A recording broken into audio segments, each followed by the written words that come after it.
Hey everyone, I hope you're taking it easy and your day has been great thus far. For this video, we'll be going through an unboxing of the high grade 12144 Guel's Dilanza. At least that's how I think it's pronounced, given I haven't watched the anime yet. And this particular kit and suit is from Mobile Suit Gundam, the Witch from Mercury. And this particular kit was released this year being 2022 by Bandai. Keeping on with some momentum with the Witch from Mercury kits that I've just had come through. So here we have, I suspect this is probably release number 4 of the line. Yes, I had to look at the side of the box for that one. So, 4th high grade kit with, well, from the Witch from Mercury line. So here we have Guel's Dilanza. It's nice to have something that's a bit more easy to pronounce. Very nice cover art on the box. So we have the mobile suit fairly prominent with the very interesting looking halberd on that very faded white background as well. So it's a very interesting look. Still getting used to it, but I quite like it. The colours on the mobile suit do look very nice. I do get a bit of a callback to some of these suits from G-Reco as well. Aesthetic, there's some parallels there. I can't remember the name of the suits though. There's the blue one and the green one. I'll have to look it up. Anyway, front of the box. In terms of the bottom of the box lid, so we have some various action poses of the Dilanza. As I said, it's definitely got some very nice colours on it. It's at least two-tone. So in the far right, we do have the kit in its unpainted state. So what you would expect straight out of the box. Whereas the rest of these posed shots, I would envision, are probably somewhat touched up. So we have a shot that's probably trying to recreate the front line art. And then we have some different poses. The Dilanza also on a action base. Overall, looking very nice. Looks like there will be some weapon storage options in these.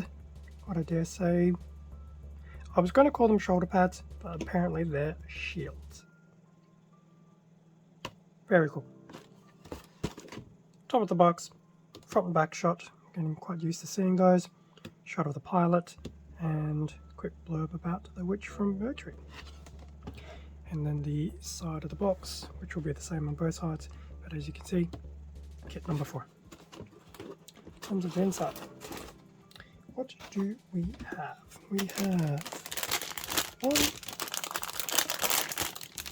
2, 3 bags of runners and a manual. So as I usually do, I'll crack open those bags, pull out the runners and the manual, and we can have a better look at everything that is included. And with the runners and the manual out of the box in the bags, here we have the front of the manual for the Dilanza. So more of a full top to bottom shot of the kit that we saw from the box. I actually get to see a bit more of the legs this time around. It is very nice looking. And I do actually quite like how it's framed on the white background. We do have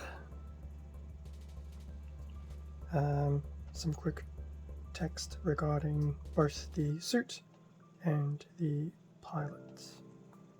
In terms of the back of the manual, pretty much similar shots that we saw from around the box, but we do have some quick descriptions of each of the weapons. So a beam partisan, beam rifle, beam torch, spike shield, beam Vulcan. Suffice to say, good amount of weapons, and we do have the color guide on the side. I do like how each of these colors are actually just little boxes on the edge of the page. So purple, grey, turquoise, white, yellow, and metallic green. In terms of the parts list, pretty stock standard, A, B, C, D, and E, and a small sticker sheet, and like the previous releases, still no polycaps. As for the build, won't spend too much time, it's pretty much stock standard. Build the head, body, and the arms before they start becoming a right arm and a left arm. Put the upper torso together, go through the feet, the right leg, the left leg. Looking at the legs, they also remind me of the Gusion from IBO.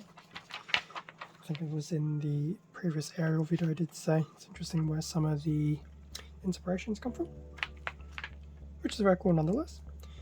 Go through the waist, put the waist and the legs together, attach it to the main torso.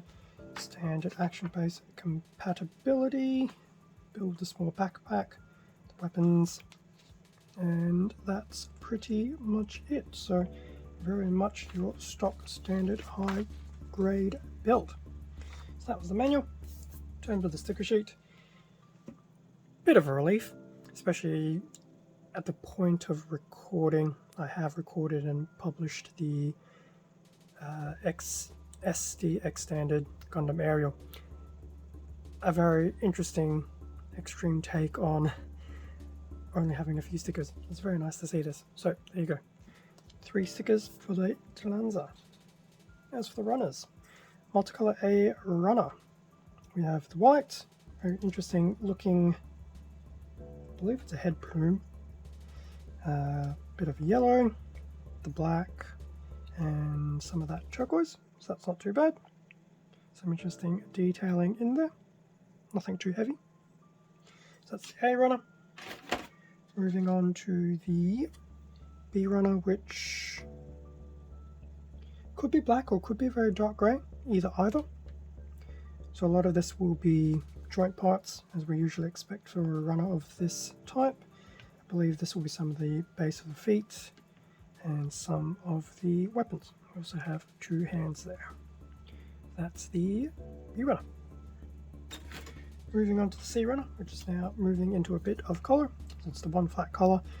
This is that purple colour. I'm not sure what type of purple to call it. It's definitely a type of purple. But yes, it's a purple.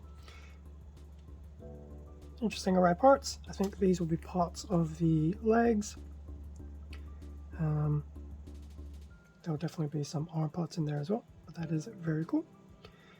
Definitely some detailing opportunities there without being too heavy, so no doubt a bit of panel lining on that will really make some of those details pop very nicely. We have a D runner, still in that same purple colour. So I think shielding and some of the weapons and things like that still have some nice panel lining opportunities as well on some of these pieces, which is really cool. As for the last runner, we have a E runner, which is in your soft type plasticky material. This will be in the translucent fluoro green, basically your beam effect parts. Be interesting to see how it looks, given that it's very straight edged on a lot of these parts, but looking at some of the artwork and things like that, they will look very cool. And that's the end of the runners. So that brings us to an end of the unboxing for the high grade 12144 Guel's Dilanza. Now, I did mention Hobbylink at the very beginning of the video, or at least I'm pretty sure I did, but in terms of the Dilanza and other kits within the Witch from Mercury line, there will be product links in the description below if this or any of the other kits possibly strike a fancy. I will admit, I did have a look recently and it is in back order. Hardly a surprise in this current climate, so if you're after one and you just want to know that the order's there and waiting, feel free to lodge it through Hobbylink. And as far as I know, I think a lot of the international shipping options are becoming readily available again, so definitely something to keep in mind. That's that. Thank you very much for watching this unboxing video. Feel free to leave a like, a comment, subscribe if you enjoyed the content. All of this does help support the channel, and I do greatly appreciate it. Extra content can also be found on my Instagram account, link below. Stay safe and take care, and I will catch you all in a future video. See ya.